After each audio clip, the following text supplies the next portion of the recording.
keselamatan dan kesehatan kerja di rumah sakit.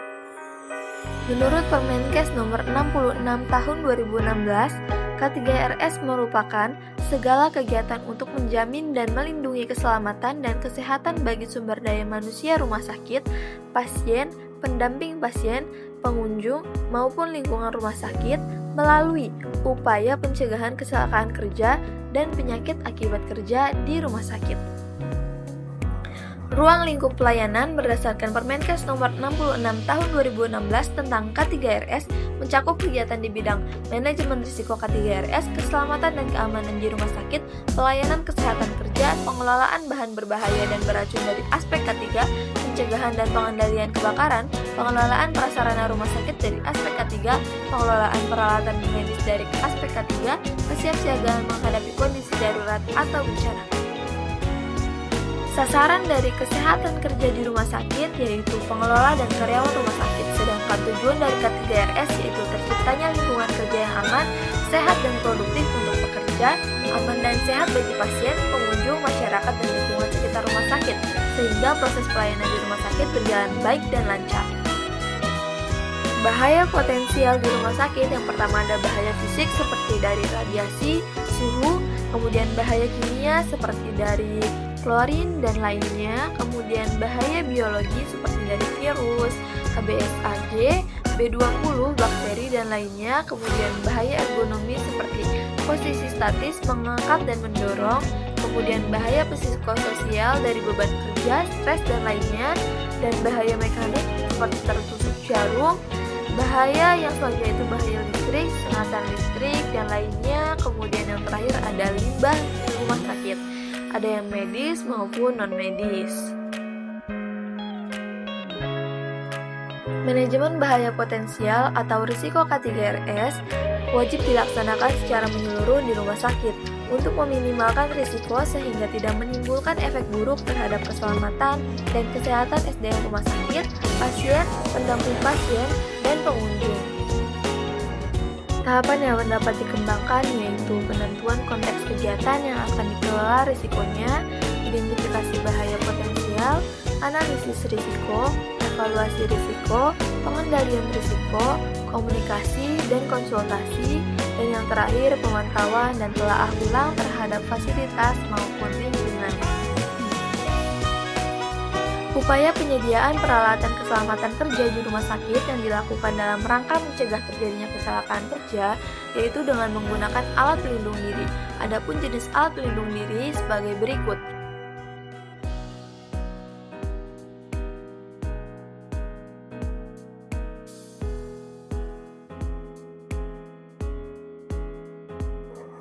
Kami akan menampilkan beberapa kesalahan dan kecelakaan saat bekerja di rumah sakit. Kenalan dulu yuk sama Cats kelompok 1.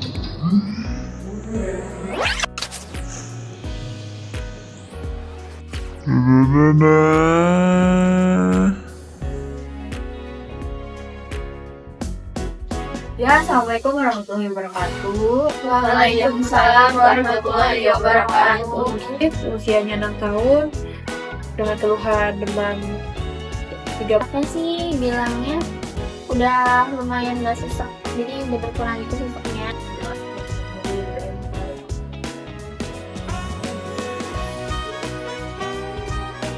Udah selesai. Ya, semangat ya semuanya.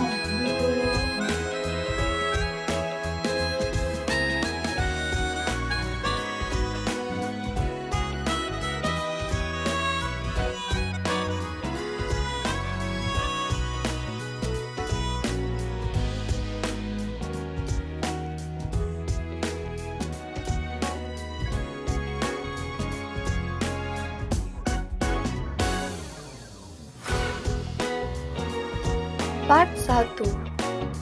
Di sini perawat cinta akan melakukan tindakan keperawatan kepada pasien.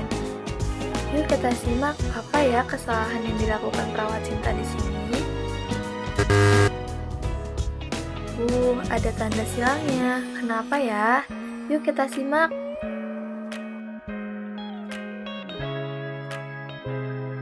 Kita pause dulu ya. Yuk kita lihat di mana nih kesalahan perawat cinta. Kita rewind.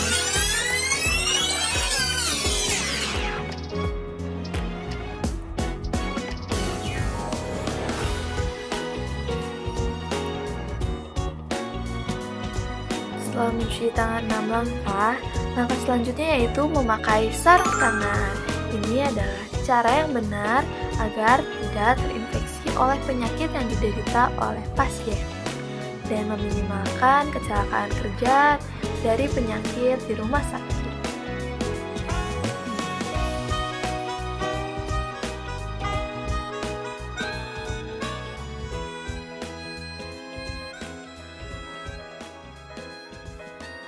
Yuk kita putar part yang selanjutnya. Part 2. Nah, di sini para wacut sedang ingin injeksi obat. Coba dilihat baik-baik di mana ya letak kesalahan para wacut.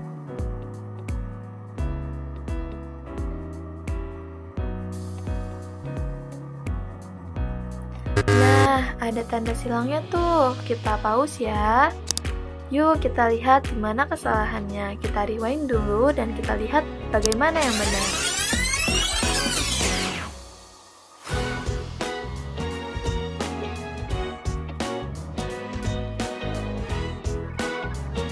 Nah, dapat dilihat ya, dari sini juga sudah terlihat bagaimana cara yang baik dan benar saat injeksi obat menggunakan spade.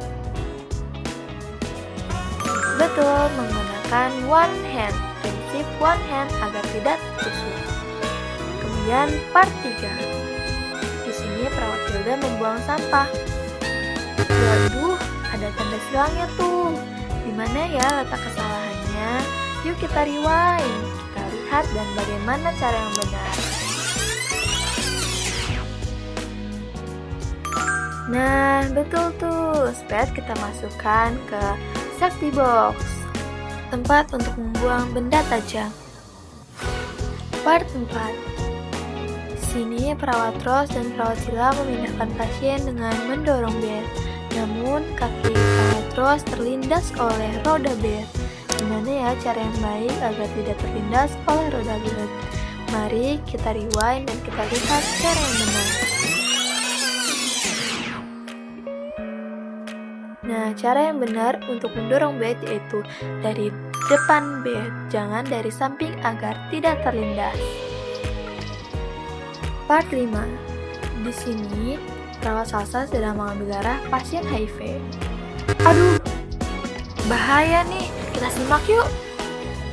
Baik teman-teman, ini adalah salah satu contoh kecelakaan dalam kerja. Jika kalian mengalami kecelakaan seperti ini, segera cucilah area yang tertusuk di air yang mengalir dan gunakan antiseptik.